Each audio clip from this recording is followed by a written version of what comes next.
Hi there, welcome to Honiara International Airport in the Solomon Islands. It's not exactly the kind of place you just stumble upon, and to be honest, I didn't fully know what to expect coming here. But since starting KT Aviation Adventure, I found myself drawn to the unusual, the places less traveled, and the airlines few people get to experience. And today marked one of those journeys as I fly Solomon Airlines on their A320, making my way home to Brisbane. Welcome back to KT Aviation, and if you're new here, thanks for joining me. Today we're in Honiara, the capital of Solomon Islands, a remote chain of Melanesian islands scattered across the Coral Sea, northeast of Australia. But this place is more than just a tropical scenery. Honiara sits on Guadalcanal, the largest island in the country, a name that carries deep history. During World War II, this was the site of the Pacific's most intense battle where American forces and Imperial Japan fought fiercely for control. Today, it's a quiet city of around 90,000 people, but the stories here still run steep. And just 8 kilometers east of the city center lies the airport, our gateway in and out of this historic destination. This airport is often called Henderson Airport, named after Lofton Henderson, the first Marine aviator killed during the Battle of Midway. But the real story of this place goes far deeper. The reason a fierce battle was fought here was because of this very airfield.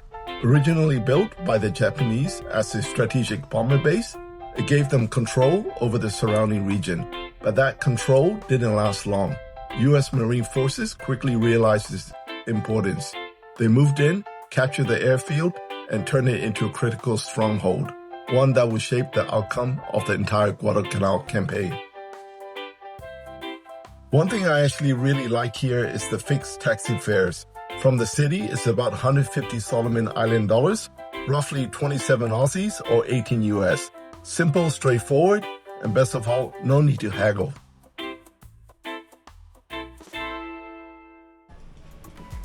So today, I'm flying with Solomon Airlines aboard the A320.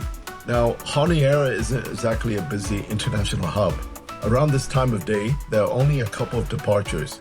Our flight to Brisbane and an Air New Guinea service to Port Moresby, both leaving within a similar window this afternoon. That's why the Brisbane route is pretty special. It's essentially the main link between the Solomon Islands and Australia, operated by both QantasLink and Solomon Airlines, and today we're giving it a go. This is the waiting area. Immigration and security were smooth. The international departure terminal looks new and clean, almost like a regional airport in Australia. The arrival hall and domestic terminal are actually in the older building located right next to this one. There's a small cafe, a duty-free shop, and even a business lounge if you're flying business class.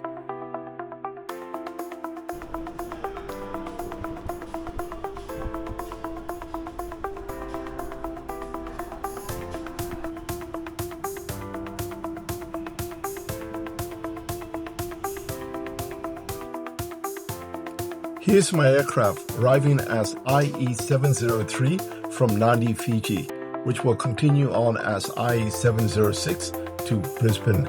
This is one of just 2 Airbus aircraft in the fleet. They also operate a single -8-100 and 3 DHC-6-100 twin otters for domestic services. Most of these aircraft are SDOL capability, as many runways across the provincial islands are quite short. This might come as a surprise, but Solomon Airlines A320s are not actually based in Honiara. Instead, they're based in Brisbane and Auckland. This is mainly because they operate a number of Fifth Freedom flights from both cities to Vanuatu. From Brisbane, they fly not only to Honiara, but also to Santo in Vanuatu, as well as Auckland in New Zealand. They also operate routes between Port Vila and Auckland.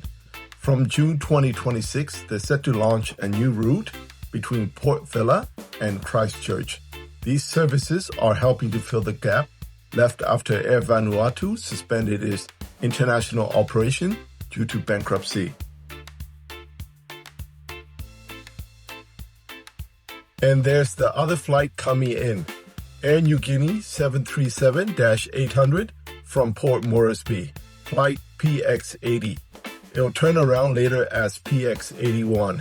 As you can see, Honiara is pretty quiet when it comes to air traffic. Air Niugini is here daily, QantasLink flies about 4 times a week and soon 5, and Solomon Airlines link Honiara with places like Brisbane, Port Vila, Nadi, and Port Moresby. Service flight IE706. Please have your passport and boarding pass for inspection at the boarding gate A. Boarding for Brisbane is counter A. Boarding for Moresby is at counter B. Thank you.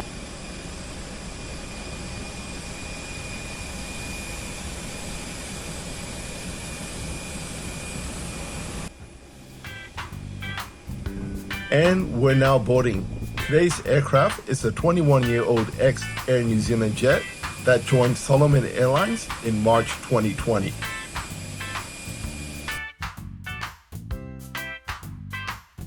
Ended up getting an extra row seat for free, so can't complain at all. This aircraft has 12 seats in business and 136 in economy.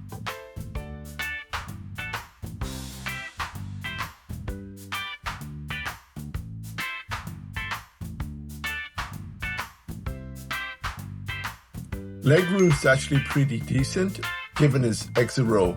If you're enjoying the video, go ahead and drop a like.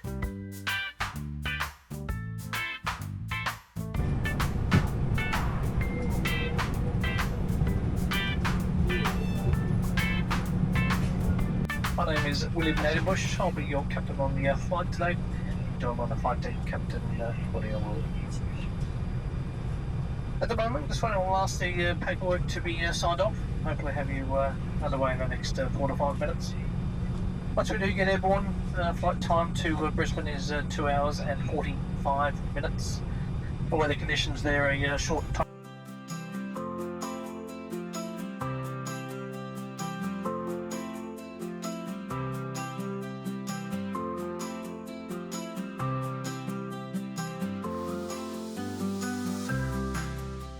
And we're all set for takeoff from runway 06-24, a 7,200 foot runway.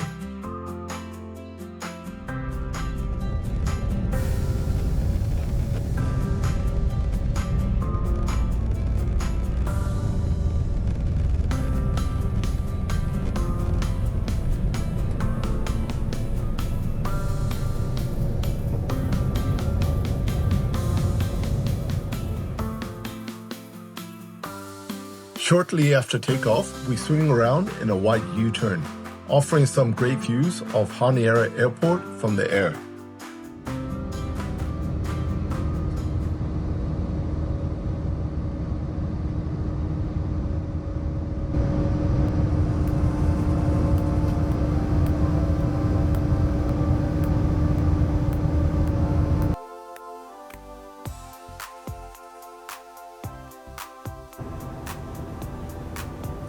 The seat looks clean with nice leather padding, a legacy inherited from their Air New Zealand days, and meal service will begin shortly.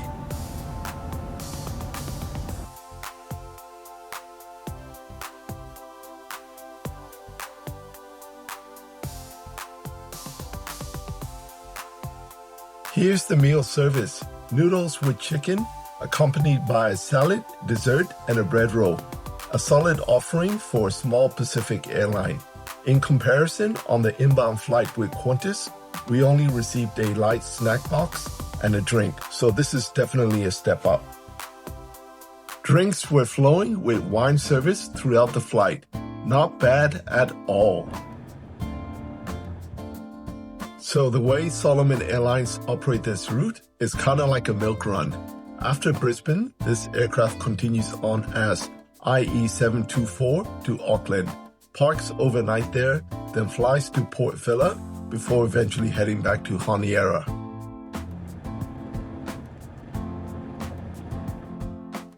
Like a lot of small Pacific airlines, Solomon Airlines does have its struggles. Small passenger base, no big partnerships, and not much of a frequent flyer program. But you got to respect that they're still trying and making it work. Really hope they're here to stay. Alright, time for the KT Lou review. There are two at the back for economy. Yeah, looking a little bit tired, but honestly, not too bad overall.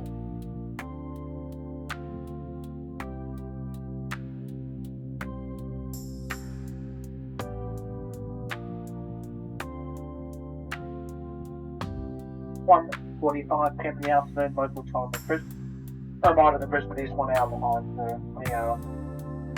Landing time again is 1:40. Alright, we're starting our descent into Brisbane, so the crew's getting everything ready for landing.